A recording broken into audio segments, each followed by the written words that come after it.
নমস্কার, আমার প্রিয় ছাত্রছাত্রীদের উদ্দেশ্যে বলছি, তোমরা যারা এখন একাদশ শ্রেণীতে পড়ছো, সেকেন্ড সেমিস্টারের পরীক্ষা দেবে এবং যাদের শিক্ষাবিজ্ঞান আছে, তোমাদের জন্য আমি আগের ভিডিওতে 10 মার্কসের কী প্রশ্ন আসতে পারে তার সাজেশান দিয়েছি।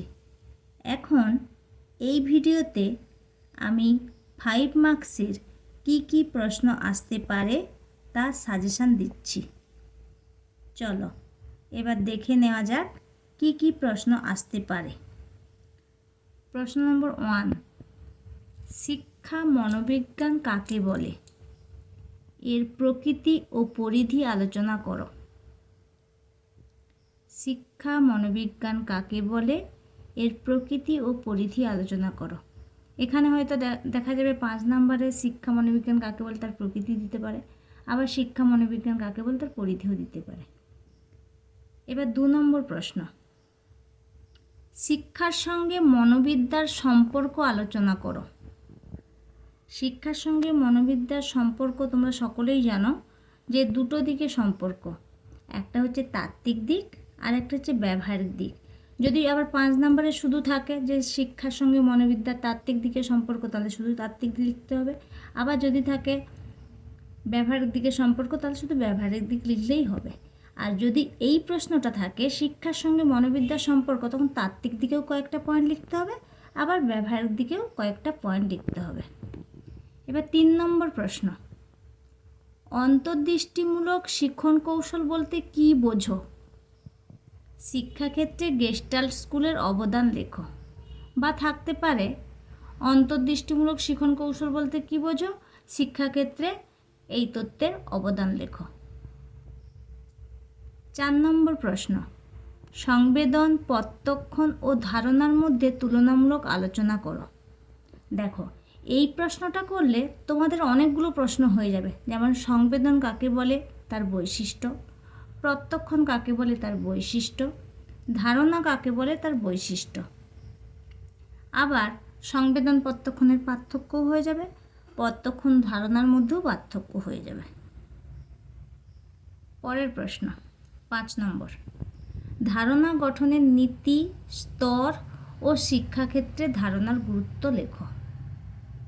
ধারণা গঠনের নীতি করবে, স্তরগুলো করবে এবং শিক্ষাক্ষেত্রে ধারণার গুরুত্ব আলোচনা করো, গুরুত্বও করে রাখবে। পরের প্রশ্ন 6 নম্বর, পর্যবেক্ষণ পদ্ধতি কি? এর সুবিধা ও অসুবিধাগুলি লেখো। পর্যবেক্ষণ পদ্ধতি কি? এর সুবিধা ও অসুবিধাগুলি লেখো। তারপরের প্রশ্ন, কেস স্টাডি পদ্ধতি কি? এর সুবিধা ও অসুবিধাগুলি লেখো। কেস স্টাডি পদ্ধতি কি? এর সুবিধা ও অসুবিধাগুলি লেখো। পরের প্রশ্ন, অন্তর্দর্শন ও জরিপ পদ্ধতির সুবিধা ও অসুবিধাগুলি লেখো। মানে অন্তর্দর্শন পদ্ধতির সুবিধা অসুবিধা এবং জরিপ পদ্ধতির সুবিধা অসুবিধা। পরের প্রশ্ন, শিক্ষাক্ষেত্রে রাজা রামমোহন রায়ের অবদান লেখো। শিক্ষাক্ষেত্রে রাজা রামমোহন রায়ের অবদান লেখো।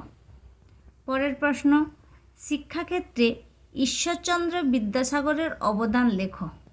শিক্ষাক্ষেত্রে ঈশ্বরচন্দ্র বিদ্যাসাগরের অবদান লেখো।